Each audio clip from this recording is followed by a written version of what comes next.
ngwanda bazana ba agenda caché mo boyo luka bebisa ka esprit ya ba congolais ba diaspora nenga sawana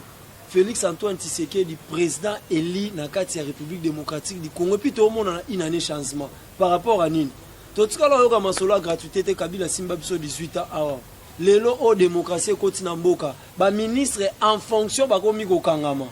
ba secrétaire ya ba parti ya minene en fonction ba komo boya na ayena usage de faux bazongisi yo no ngwanda yoka ngote à l'époque yoko Simba Shadari na mboko mais Shadari ye wana na aéroport moi ça 25 ans bou au voyager te usage de faux attends na passeport ya vice ministre intérieur tala degré tomoni awa Doli Makambo à côté prison député élu ministre en fonction à côté Makala donc on aurait ngwanda makamboano lobana un vrai citoyen congolais ou aza diaspora soit landio au monde que aura un problème na mutu donc nous allons dans moi pour moi mutu faut luka ba mexe batala au bien donc au soit moi ba mbongo zo na poto na sima rofinga ba politicien au vandi bato bana souci mboka bana souci ba koko na yo ba ofana na Congo bande ko no bazala bien yozo luka osala ba émission pour liara ba mbongo ya luka rofinga bango donc to mettre en garde so za na posa bongisa Congo tsama ko na Congo ebongo. Nous avons l'opposition pendant 37 ans d'élite. Mais bango bazala na pouvoir bakuti biso na opposition batika ko bang se biso tamu ko morote. Te bisa ki bango to ko boto la bango pouvoir na 150 francs ya pamba et puis le ko kisami. To boto li bango pouvoir na papier na bic ya 100 francs na papier ya 50 francs. Pour na kozonga en scène politique bazala wana basala le côté. Kabila sali 18 ans na mboka na biso azala ko premier ministre. Président mboka na biso zaki Paul Kagame. Le peuple congolais non soyez bien à salaire le côté banda 18 ans na yazaki le quoi président commerçant avant daka et ba yazaka a signé ba contrat ba individu non na ba état de l'état azan équipe ou eza complet na kati ya présidence c'est pas Zakari Nemutako c'est la chef de l'état publicité face au Kinyo non ba tout faut comprendre Zakari nga sa la carte na moko boye na kombo ya chef de l'état nde esali que non et kende boye et puis faut boye ba que non Zakari aluka cop à côté na cellule information ya chef de l'état si ko pas kotango faut ça ba activité o eza que non visible o eza les activités mon populaire ba mon na kazana batu après ça les azwa fonction donc kopango eza bongo mais échoué nango makambo insécurité na stade oh nini eza makambo faux débat ba pesa ki mokonza mboka invitation maître Kilo la confirma kiango mais agenda chef de l'état na ndengezo kendele isali que non ayate en dehors ya wana yebsanga stade wana Zakara pesi mondo de retonda sans ba combattant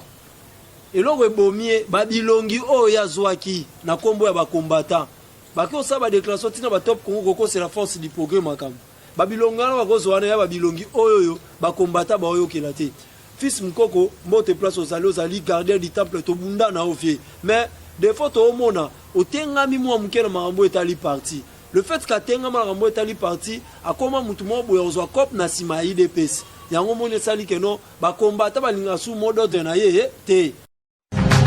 Radio Bissonyonso Congo RDC, une chaîne au cœur du monde.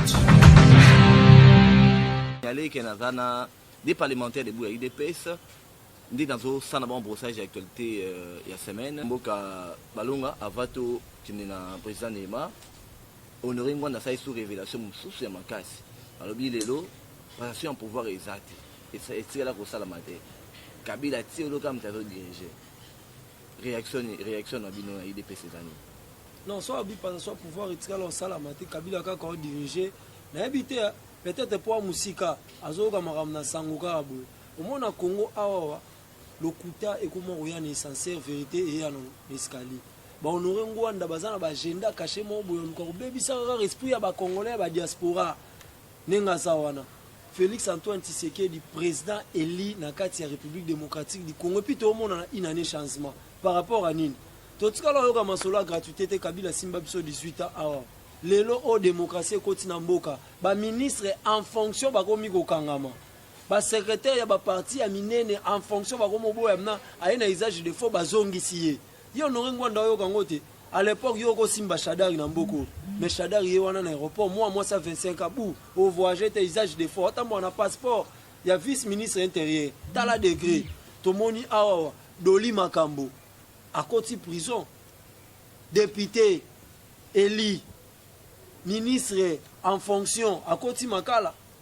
Donc, on aurait un vrai citoyen congolais ou à diaspora. Soit à l'andio, on a un problème dans Moutou. Donc nous avons pour moi il faut que mexer batala ou bien donc on soit moi mbongo zo na poto na sima rofinga ba politicien ovandi bato bana souci mboka bana souci ba koko na yo ba ovanda na Congo bande ko na bazala bien yo zo luka osala ba émission pour liara ba mbongo ya luka rofinga bango donc to mettre en garde so za na posa bongisa Congo tsama ko na Congo ebonga acha makona Congo ebonga. Président Neymar,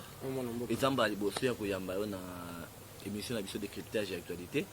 na chaîne YouTube NC Live. Donc na yebi kemi tuna na yo ekozala vraiment ebele. Crise FCC Cash, réaction il y a Jeanine Mabunda à l'endroit il y a Félix Tshisekedi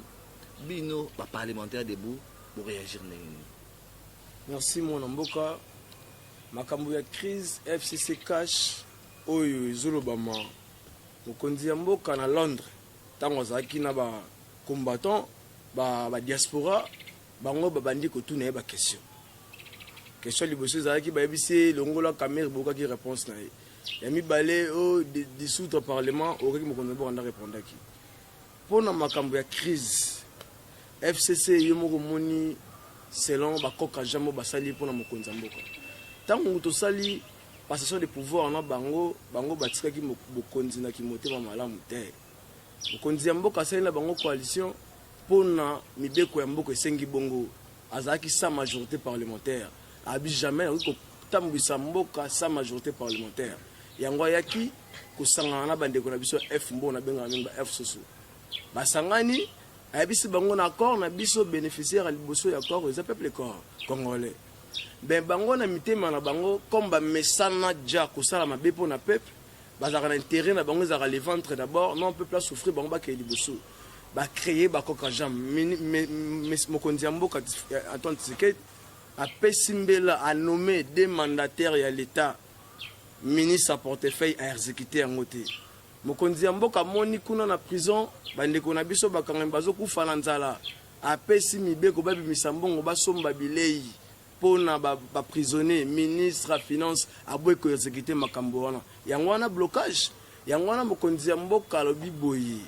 alobi bien aza na posa ya ko dissoudre parlementaire mais soki bandeko na biso wana yanga ba pousser na crise na koboya maloba na ye ekotinda ye asala nini a dissoudre parlement pona ndeko na biso Janine Mabunda za sacrifier bandeko ya FCC ba comprendre malamu que non Janine Mabunda comme ko travailler na vision ya chef de l'état alors au mona ki discours à mokonzi mboka tango andako s'adresser na nation muta féliciter ki makasi na ngambu na bango ya Mabunda mais na ngambu na bango ba sepelekte ba okaki motema kilo yango wana moni ba sacrifier Mabunda ba tindia sa la déclaration ya kotinda mwana mboka soko ebité ezaki kabila vandi boye bache liboso babi loba boye sala boye asala ki yango na esengo na moko te bandeko ba propos Mabunda tenir na ebisio ba sacrifier yango yoki directeur ya cabinet mwana mboka ndeko na biso nani ndeko na biso camere alobi bien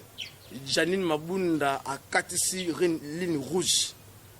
pona nini alobi bongo Mabunda ko tenir ba propos wana te envers chef de l'état mokonzi mboka yemoko Fachi Beton yenda za institution première institution mboka azana droit ya kodoba o azomona mabe Mabunda aza institution mboka te Janine Mabunda yenda sangani na assemblée nationale mbumba yende sali ke ba comme institution mibe ma propos ya tenir wana ba ngo ba yebi bien bazo créer crise mokonzi mboka na mboko Londres ba lobi bien ba ministre mususu ya FCC ba yebi singa bien baza na poser ko la vision mais famille politique ne bango bazo pousser bango na ko sala ka mabe na ebisa on a mitso FCC wana ils ont divisé en deux parties baza ko kabona ba subo moko te mususu ba komi na vision ya chef de l'état Fachi Beton pour na ko sunga peuple mususu baza na vision ya famille politique na bango yango wana mokonzi mboka babi soki bozali wana mpona kosala vision mpona peuple bosala mosala mpona peuple mais soki boza wana mpona kosatisfaire bafemme famille politique na bino Bic Rouge kosala mosala na yango Bic Rouge esala mosala na yango balobi est-ce que Félix Antoine Tshisekedi président de la République a causé la mesure ya koappliquer basanction pas ministre FCC parce que tout le monde qui déjà a détournement des fonds et salami 200 millions 15 millions jusque là à terme tout le monde a sanctionné. Ah mwana mboka sokolo okoloba bongo kokamusa ngai c'est que oza information te awa masolo yoki ndeko na biso Shadari o choteni ba propos ndeko na biso Yuma Albert Yuma avant kuna komona Yuma na loba na 15 millions oyo ya ndeko na biso Kamere oki mokonza mboka bien na radio Vatican lobi bien masolo etali ya 15 millions pour na Shadari pour na nani pour na Kamere justice congolais a sa musana ngo bazolandela yango suka soki aza coupable justice ko sa musana yango tokina masolo ya Yuma Albert Yuma bayibi mbongo ebele na Congo basali bavantir trop na mboka oyo na famille politique na bango PPRD mais c'est Yuma a détourné 200 millions d'euros oyo ya bana mboka ba se retrouver nango et a zui 200 millions a eu 5 millions de dollars à Saeli mois na anniversaire na Gombea bokaki yango 5 millions ba meni ba champagne na mbongo ya peuple congolais au peuple azo souffrir mais c'est Chad ezalaki justice congolais ndekendaki kokanga Albert Yuma na aéroport ko pekisaye ozana mutindomi ya ko voyager te poza ozana ba dossier na l'état congolais ezalaki chef de l'état ezalaki justice congolais et que na onanini na aéroport et pekisaye ko voyager ezongisi na ndako na mitso Yuma o aza moyibi boyi kayibi 200 millions asa na résidence surveillée à ta porte c'est libanda le pont na azomona te oyibi to yebi yango te à ta porte c'est le pont na libanda azomona te asa na résidence surveillée les lots oyo qui va propos Shadar à tenir pour Namboka oki yango bien Shadar a lobby soki to basimbi Albert Yuma mabe komelier ba ko déstabiliser pays Shadar lelo abimisi makambo nyonso oyo ba complot ba kinaki oyo ba kosaki biso ba peuple congolais ba ki retraite politique na mboko na province na Kisantu na Congo central abimisi ba vérité tous les dessous de cartes oyo ba bongisaki kuna ya ko déstabiliser pays ya ko créer Tshisekedi ba koka jamais travailler malamu te ya ko déstabiliser pays yango abimisi yango nyonso na poa ça ce peuple congolais azoye baté Shadar le makambo tango ozo ba ko déstabiliser pays c'est que boza ba milice pembeni c'est que boza ba projet na bino ko déstabiliser pays yango wana Shadar alingaka voyager ya lobi ke ba ko déstabiliser pays mais na bisio Shadar alingaka sala tout la musi yazaza pour na nini ngaka kima et puis na bisayo na biso mona mboka na mitso état de droit côté na mboka pona ko mamba ko yiba mbongo no yoka ovandi basera époque Kabila Kanambe politique mona Marcelin tonton Mutwale na époque na ye obane ko yoka ke bakangi autorité moko yibi mbongo tasali boye zakita et comme sikoyo nde ko bima ba poto bengaka nyoso ya komi ko bima na poa na poa ça président Neymar est-ce que le lobby Shadari bazo linga ba déstabiliser mboka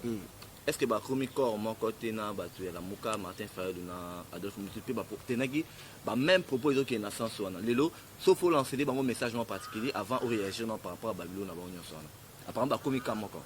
na lobaka ngomba lebele Shanani FCC na la muka baza batumo moko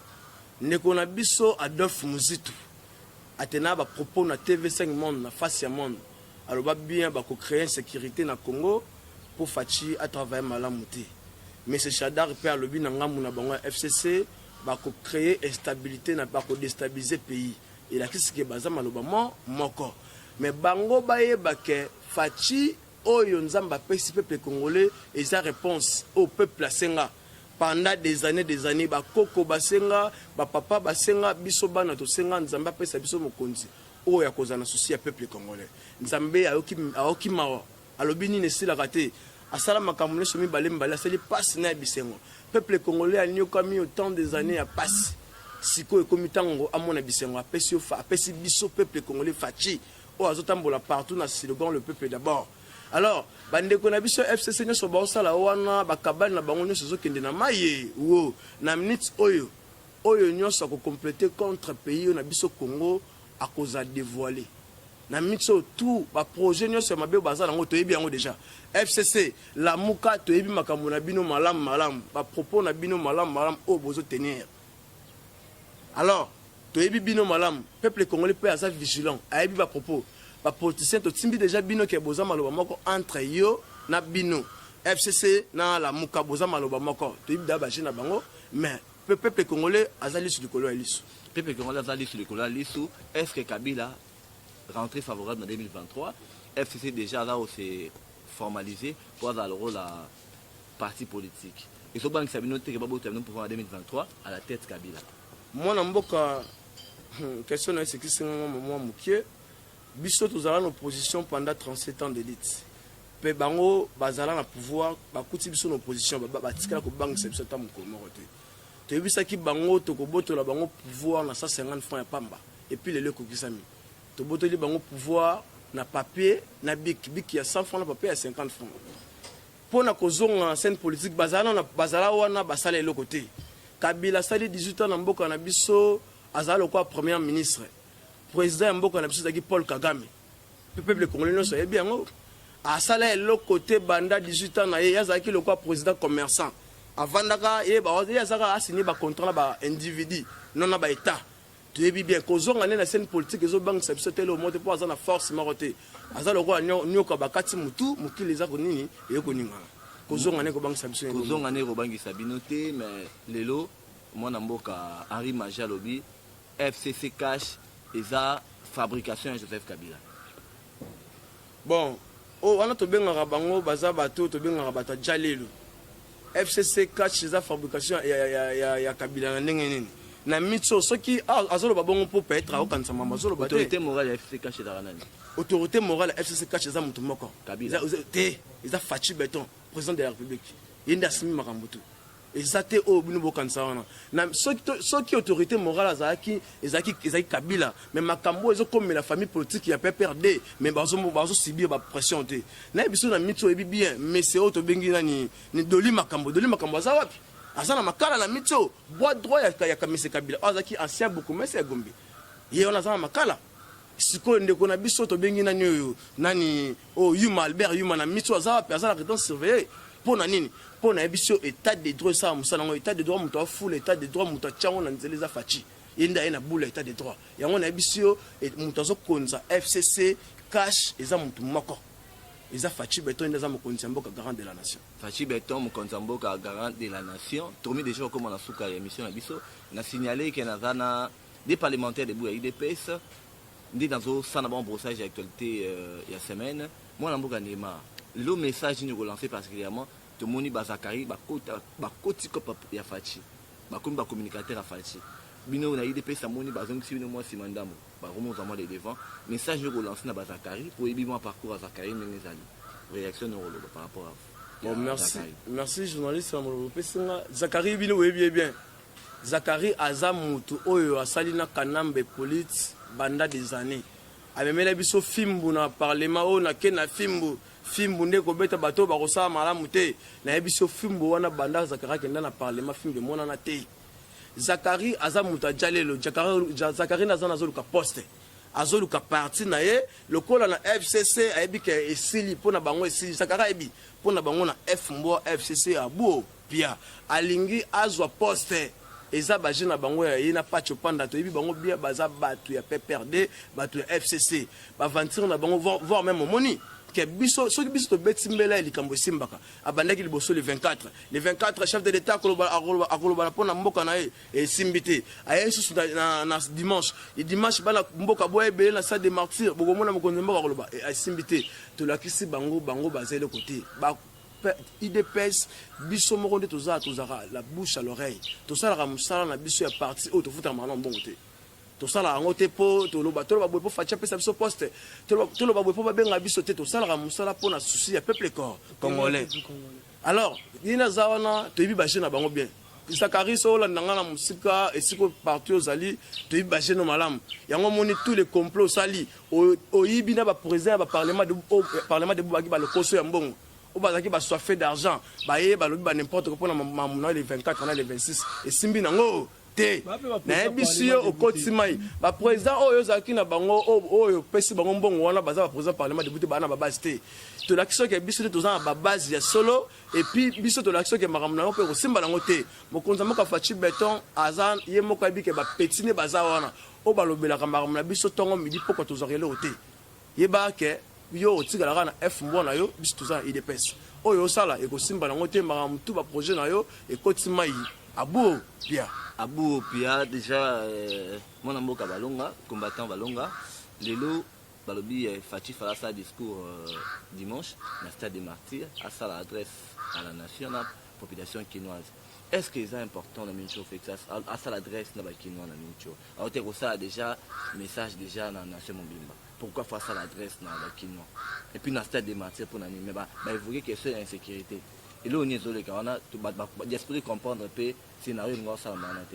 Donc, merci. Nous avons expliqué diaspora. Il faut bien comprendre. Vous savez quoi? Chef de l'État a une équipe où il est complet.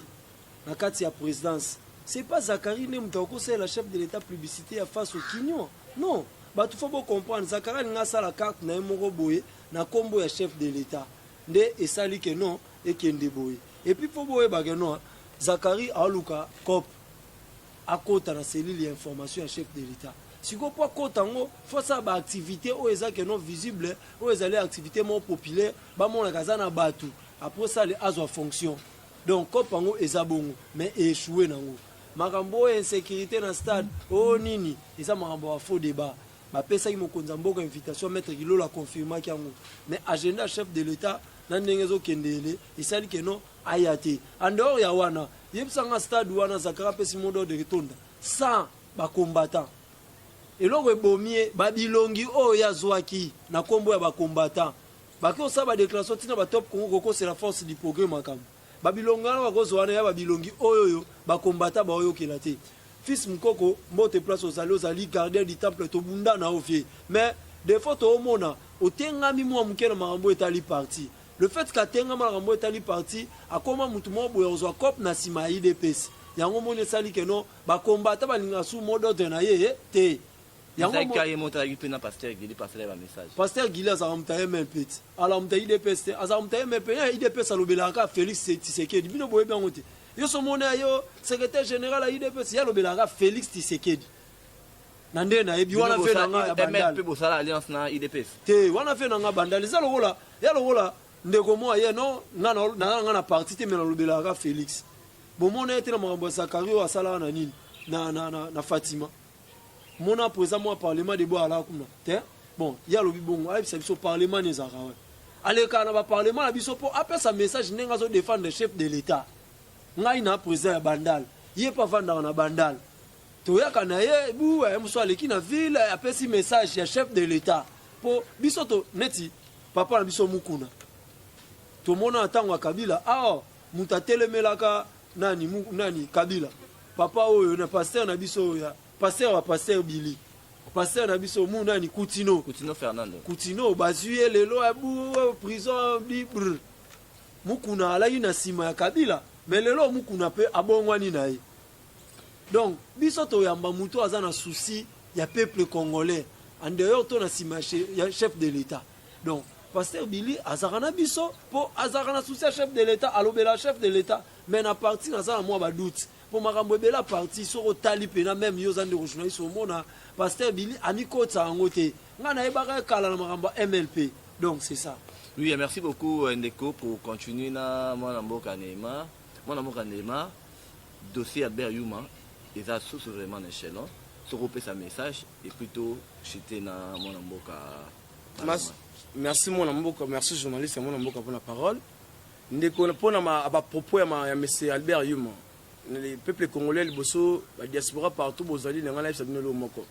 O bozana bo vivre en ignorance que bolo ba que non Kabila nazo diriger Tshisekedi osa eloté. Et loko la c'est que Faci osa musala état de droit continent mboka et comme bilembonde zo mona. Ndeko na biso Yuma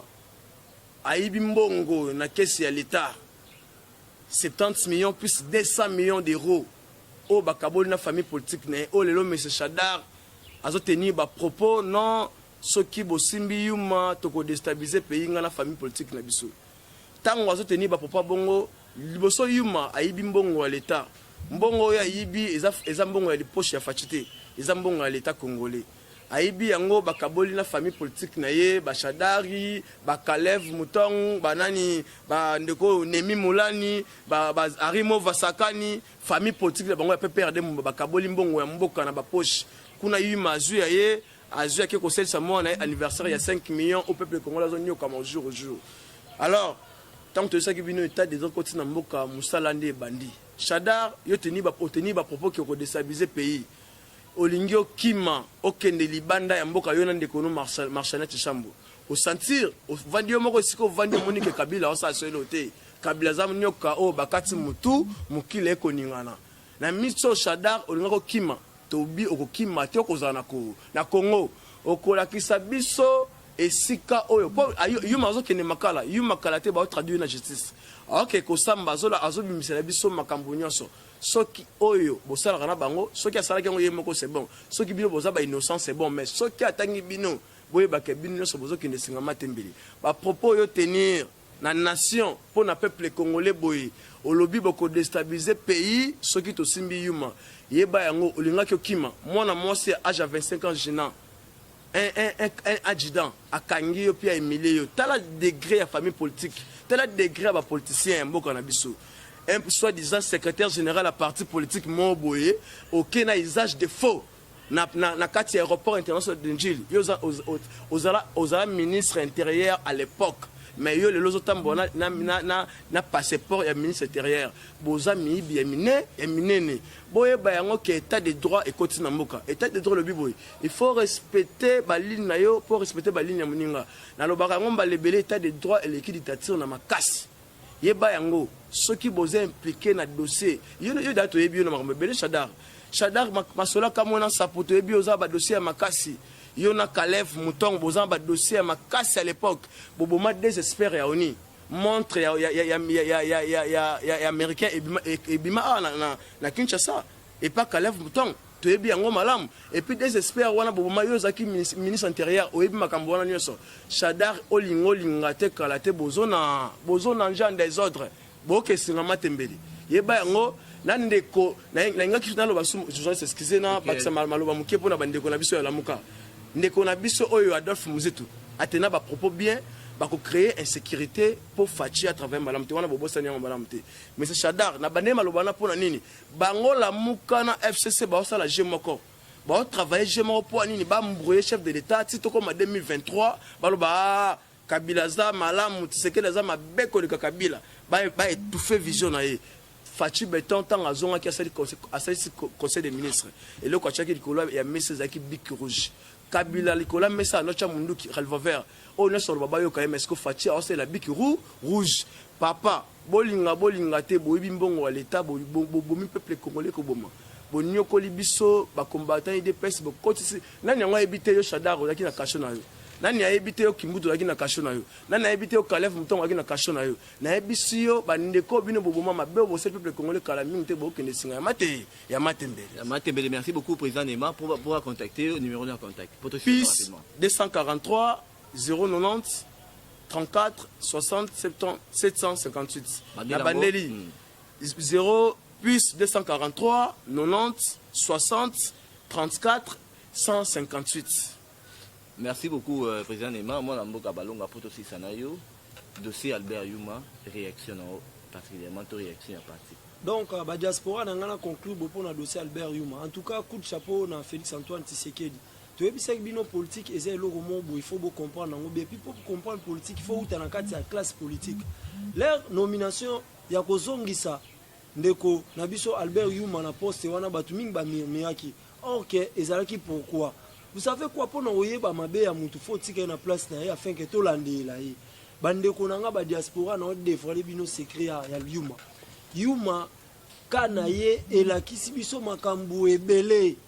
Albert Yuma nenga zawana azalaki banque ya bande ko ya FCC donc banque cela veut dire quoi au moins bande ko to ya FCC ne bazana ba mandat d'arrêt nango bazana ngo ba compte seulement ba poto ba kangango basala ekop nini ba komo zo mbongo na bo ba tsango na compte ya Albert Yuma ce qu'on aime tachera bambongo na bango nyonso tout ba yo komona na dossier o Yuma ndenga bima ba okanga Yuma pe ndenga zana akomi na résidence surveillée. Donc objectif ya FCC za sikoni ba ko senga chef d'état non Yuma azonga katanga balinga ba boma Yuma pona nini ba ebi ke dossier Yuma ba to bele ba bima ti ba to la muka pe bana kata dossier wana. Oh ya solo na ba mozi tu na ba to bele ala muka bana kata dossier Albert Yuma ba bima na ba to FCC siko kope ko menini Yuma ba luka ba senga zonga katanga ba luka ba éliminer. Mais Yuma pe awa chef de l'état tie justice a monsieur tie na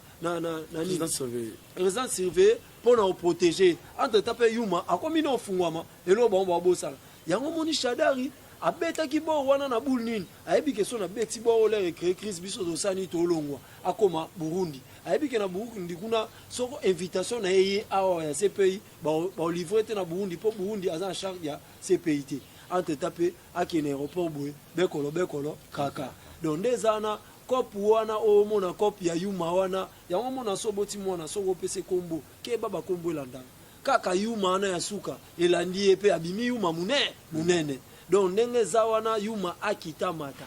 aufungwama bashadari balokota balokwa bambinzo batu nyonso bayebi ke mbongo na bango ze pa Yuma abu pia pona kosukisa na pesi bana poto mbote bino batu bolanda biso bo continue kobenga biso ne loko o bo monike no bo ba directive na bino ya nango biente bo bengi biso chaîne na biso ya munene yango o bolanda o etali sa bino nyonso bo bengi biso tokoya awa pona kolimbola na pesi bino bo te fait na cour de grand na France nazo sepe na ba promesse makam nyonso ba mama biso bolanda biso yu kabui kuna pesio bote donc bandoko nanga nyonso na poto bolanda nga voita yambu pour ça ridi balonga ya bandal yo yebi masoto sola bandal toujours debout boloba itro bandal ba musicien bandal boto même masola politique na kata bandal donc bo soutenir biso papa évêque mukuna oza bandal bo soutenir biso ndenge yo pe ozo soutenir chef de l'état en tout cas on a linga na loba yango na papa journaliste na peso mbote longonia mbala nyonso oza na besoin na biso toya awa pona ba téléspectateurs balanda biso. Merci beaucoup à vous de répondre à une invitation na ngai lelo.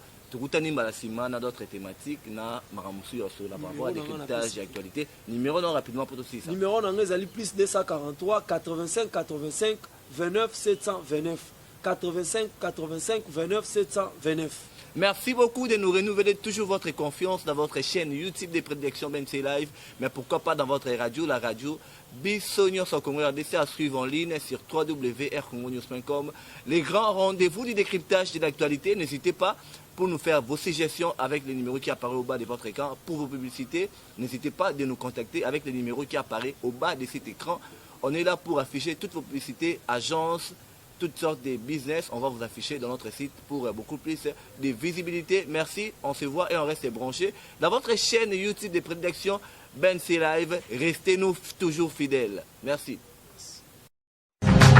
Radio Bissonio Sokongo, RDC, une chaîne au cœur du monde. Vous êtes sur la radio Bissonio Sokongo RDC. Oui, tapez www.radiocongonews.com, accédez dans notre site et avoir toutes nos informations. Soyez le mieux informé dans le monde.